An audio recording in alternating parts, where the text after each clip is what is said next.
My name is Wes Hall, and I am the founder and executive chairman of the Black North Initiative. Dr. Andrea Allen. I'm an assistant professor in the Department of Anthropology and the Center for Diaspora and Transnational Studies. My areas of interest are race, sexuality, religion, violence, and transnationalism. My name is Ellen Berry. I'm an associate professor of sociology at the University of Toronto. And my areas of research expertise are race and racism, higher education, law, and social movements. I think some of the biggest obstacles that young Black Canadians face have to do with, unfortunately, systemic racism in Canadian society. That in different ways, there are limited opportunities for young Black Canadians in relationship to employment, discrimination related to healthcare practices, and at times the overall environment of unease or discomfort with young Black people. When young Black Canadians are seeking to set up businesses, there is a lack of access to capital. Even when they're buying homes, the interest rates and terms are generally higher. But when we talk about the why is this a challenge? It's a challenge because of the high cost of education. It's also a challenge because education needs to speak to their needs, their aspirations, their concerns. We have decades of very rigorous research showing that to overcome these barriers based on discrimination, universities need to create proactive programs, things like affirmative action admissions, race-targeted financial aid programs, scholarships like the one that Rotman has created.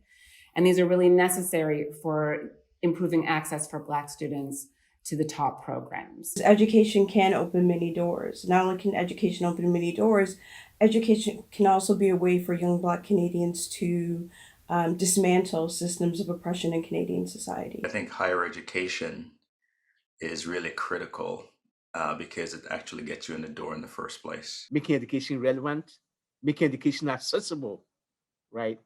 Making education speak to some of these concerns that I'm raising. Kids are getting expelled for very minor reasons, such as a Black girl wearing a hoop earring or a Black boy wearing a hoodie. When you criminalize youth, right, there's always a danger that you are not nurturing the potential, the creativity, the ingenuity that they have. The graduation rate is 69% in comparison to 84% or 85% for white kids.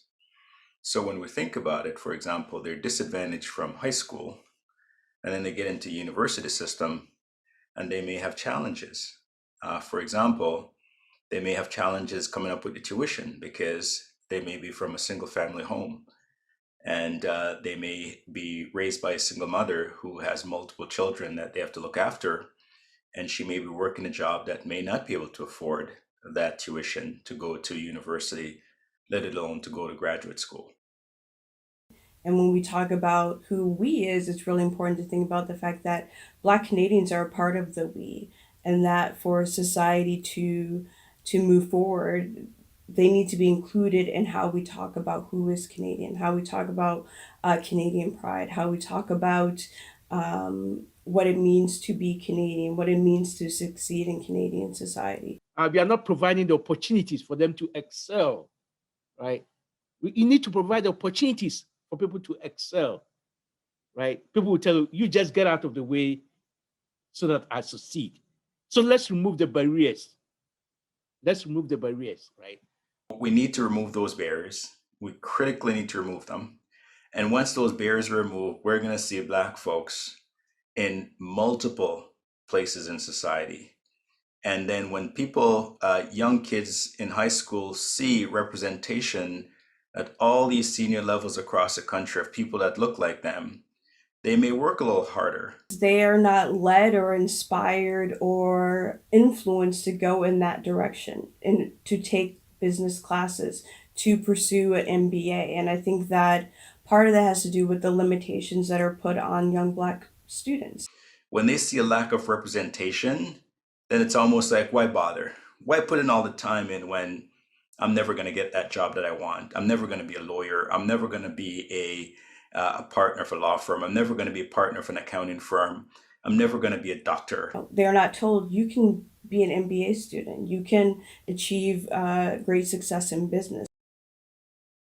The reason why we kept focusing on Black folks is that once the folks at the bottom, when we look at the statistics, for example, Black folks are treated the worst by police, and Indigenous people, by the way, have a higher incarceration rates. They have a higher expulsion rates from from high school. If we look at that risk group and we start to focus on treating them differently, it's going to raise it for everybody else. All people of color will benefit from that. Everyone. Black families and communities where Black people reside in Canada would benefit greatly from having Black students be in MBA programs, because they would be able to bring home different skill sets related to business, related to entrepreneurship, related to how to succeed in different realms of Canadian society. Black students coming out of top programs are more likely to serve Black communities, whether it's in the businesses they run or the medical services they provide. And compared to their white peers, these students are more likely to be civically engaged in their communities, playing leadership roles there. So you see all these ripple effects when Black students gain access to elite programs. And they would be able to inspire other people in their communities. If you look at universities, they're supposed to represent the society.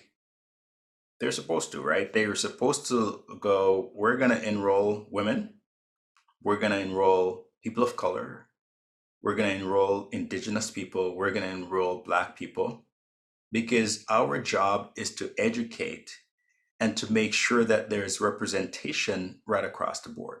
Having representation in the university setting of people of different backgrounds can add to the experiences that enrich the university environment. At times when you have people of the same background, they may not ask questions that someone who has had different experiences can ask. In addition, if Canada wants to live up to the ideal of it being a multicultural society, then this should be reflected in the university setting. Social psychologists have shown that students learn better, students engage more deeply, and when they are have these cross-racial interactions in the classroom. So they're demonstrable learning outcomes that improve when both white students, Black students, students of other racial backgrounds interact in the classroom. There are payoffs for their learning, there are payoffs for their leadership skills as well. To have such a low representation of Black bodies in these programs, it has to trouble everybody. It has to trouble. It's not that the students don't have the capabilities, the skills.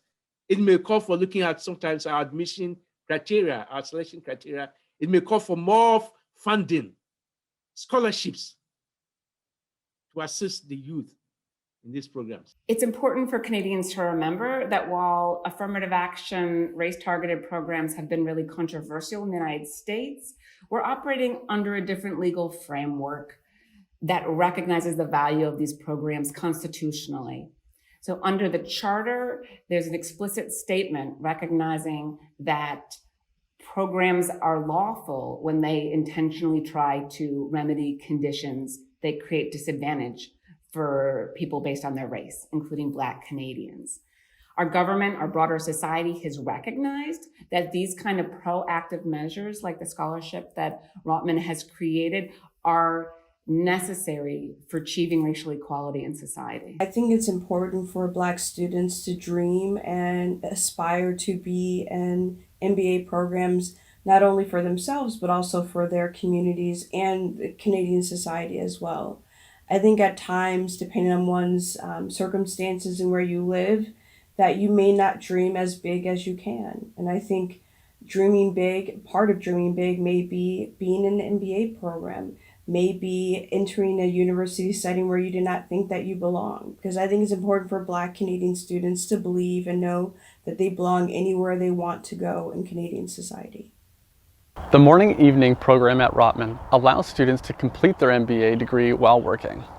This allows working professionals to dramatically enhance their career potential and immediately allow them to apply what they've learned in the classroom.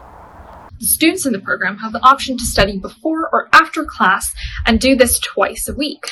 While doing so, they can earn a degree from one of the top business schools in the world. The morning and evening MBA Black Student Advancement Scholarship was started by students in the program who wanted to see an increased representation of Black students in their classrooms. 79% of Ontario's population is Black, yet there is less than 3% representation in the part-time MBA program. Of those in the program, overwhelming majority are international students. Due to systemic barriers, we feel as if there's a sizable gap in the quality of education that Black people in Toronto have access to relative to other ethnic groups. Like other graduate programs, we want to help change that. One of the ways to accomplish this is by offering financial support to Black Canadians applying for the MBA program at the University of Toronto. Even though these initiatives are led by students, donations are directly collected by the University of Toronto and they are tax deductible. Your support will help empower Black communities in Canada and help Black students reach new heights. Join us in working towards a more equitable and just society, where all of its members can thrive. Thank you so much for your support. Thank you for your support. You can donate at advancementscholarship.com. You can donate at advancementscholarship.com. You can donate at advancementscholarship.com. Hey, what's up, y'all? It's your man, Montel Jordan, and I'm stopping by all the way from Atlanta, Georgia to send this message up to Toronto, Canada, because I need to give a very special shout out of appreciation for all the morning and evening MBA Black students. You have been doing the doggone thing. Thank you for your faithfulness. Thank you for your commitment to education and all the things you're doing in your MBA programs. And as Black students making these advancements, I am proud of you. We need more Black leaders, and initiatives like this one are super refreshing to see. I'm thankful for you. I'm grateful for you. I am extremely proud of the program because this is how we do it. Yo, you do it like nobody else does. So kudos and congratulations and great job to you. I am proud of you. Thank you so much for what you do. Yo, what's up? It's your boy Ari Spears here. Yo, shout out to the morning, evening MBA Black Students Advancement Scholarship at the Rotman School of Management down in Toronto. We need to empower young Black people and set them up and their communities up for success. Keep up the good work, y'all. Much love. It's your boy Ari Spears in the building.